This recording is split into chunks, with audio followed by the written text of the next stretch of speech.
Bonjour et bienvenue sur Évasion Créative.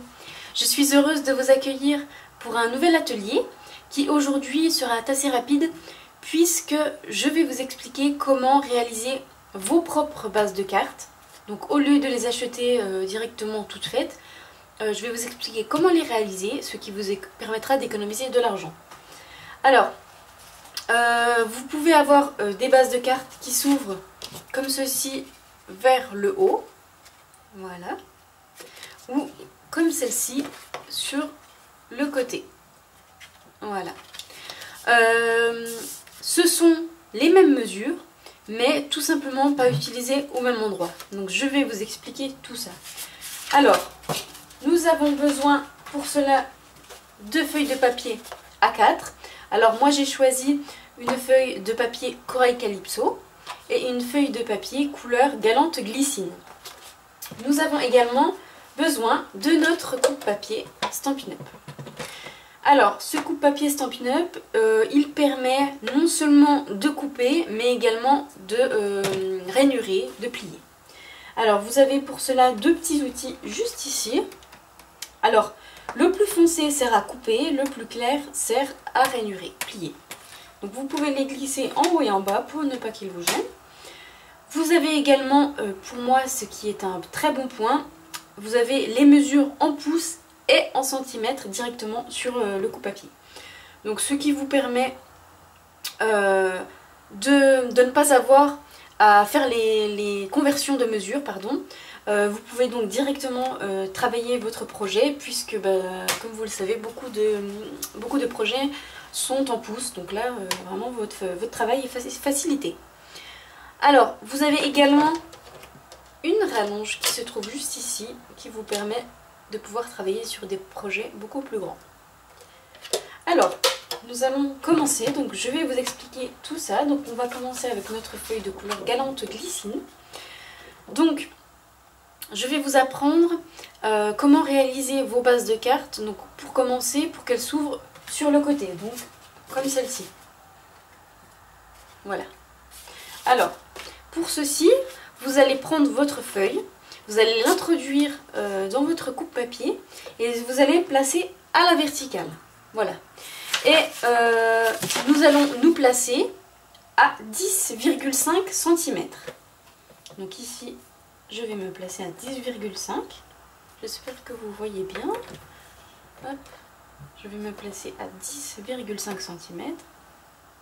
Voilà, je referme et on va rainurer. Alors, je vous donne un petit conseil. Vous avez deux petits rebords où vous placez, donc un en haut et un en bas. Alors, vous avez le choix, vous pouvez vous placer à l'un ou à l'autre. Moi, je me place très souvent en haut, c'est une habitude. Alors, simplement, votre petit outil que vous allez utiliser, je vous conseille de le mettre à l'opposé d'où vous placez votre feuille. Tout simplement pour éviter qu'elle ne bouge. Donc, comme moi, je place ma feuille en haut, j'amène mon outil vers le bas et je monte pour couper ou pour plier, pardon.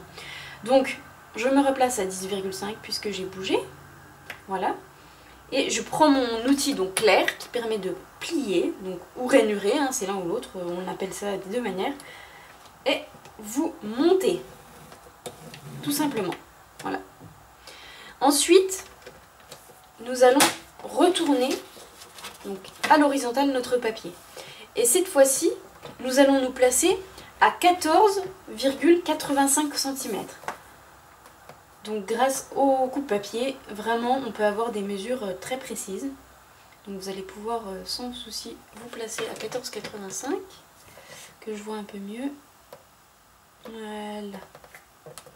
Donc on referme, donc toujours pareil, notre outil on le met sur le bas. J'espère que vous voyez que je suis dans le cadre. Comme vous le voyez, je suis toujours en vacances dans la famille, donc je ne suis pas chez moi. Donc j'ai essayé d'aménager un peu mon atelier voilà, de la meilleure façon possible. Donc je m'adapte.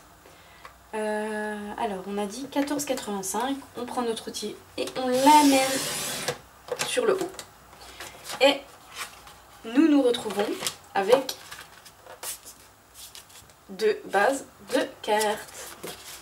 Tout simplement, qui s'ouvre sur le côté, comme vous le voyez. Et voilà. Tout simplement, Donc c'est vraiment ultra facile. Alors maintenant je vais vous montrer comment réaliser une autre base de cartes qui celle-ci s'ouvrira vers le haut. Donc comme je vous ai montré tout à l'heure.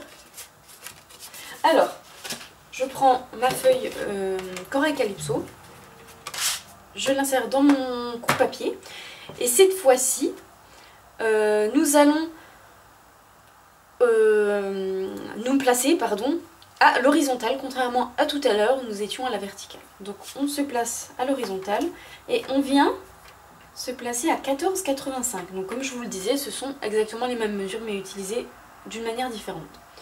Et cette fois-ci, nous allons rainurer à 14,85. Tout à l'heure nous avions plié à 14,85, maintenant nous rainurons. Donc on prend notre éclair et on rainure. Ensuite, nous allons tourner notre papier. Cette fois-ci, nous allons venir couper à 10,5 cm. Tout simplement. Mon outil est en bas, donc je prends mon outil foncé et je viens couper à 10,5. Et là, encore une fois, vous obtenez deux bases de cartes qui s'ouvrent cette fois-ci vers le haut. Voilà, tout simplement. Donc c'est vraiment ultra facile comme je vous le disais. En un tour de main, on obtient voilà, 4 bases de cartes. Alors, comme je vous le disais, donc, ce sont exactement les mêmes mesures mais utilisées différemment. Vous pouvez donc désormais maintenant réaliser vos propres bases de cartes avec les couleurs que vous le souhaitez. Vous pouvez également en préparer plusieurs d'un coup et vous faire un petit stock pour toujours en avoir sous la main quand vous commencez une création. Donc, vous pouvez également les ouvrir, donc, comme je vous le disais, vers le haut et vous pouvez les utiliser sur le côté en ouvrant comme ceci. Celle-ci, pareil, vous pouvez les utiliser sur le côté et en format horizontal, vous pouvez les ouvrir vers le haut. Donc vraiment, vous avez 4 possibilités. Avec 2 bases de cartes, vous avez 4 possibilités et franchement, c'est vraiment génial. Tout ça à base de papier A4, c'est super génial. Donc voilà, ce sera tout pour aujourd'hui. Comme je vous le disais, c'est très rapide. Je voulais encore vous rappeler quelques petites choses sur le coupe-papier. C'est que en fait, grâce au coupe-papier, nous pouvons réaliser des mesures ultra précises et vous êtes toujours sûr de couper droit, ce qui n'est pas toujours le cas avec une règle et un cutter. Donc voilà, pour moi c'est un outil indispensable dans le scrap que j'utilise à chaque projet. Et voilà, la précision des mesures, c'est vrai qu'au niveau du scrap c'est très important, notamment pour des boîtes ou des petites choses comme ça. Si vous dépassez d'1 millimètre, la boîte ne peut pas se fermer, ou voilà, pareil pour les cartes. Donc voilà, si vous aimeriez vous procurer le matériel que j'utilise dans mes vidéos, n'hésitez pas à me contacter. Donc je vous dis à bientôt pour une prochaine vidéo. J'espère que celle-ci vous aura plu et vous aidera dans vos futures réalisations.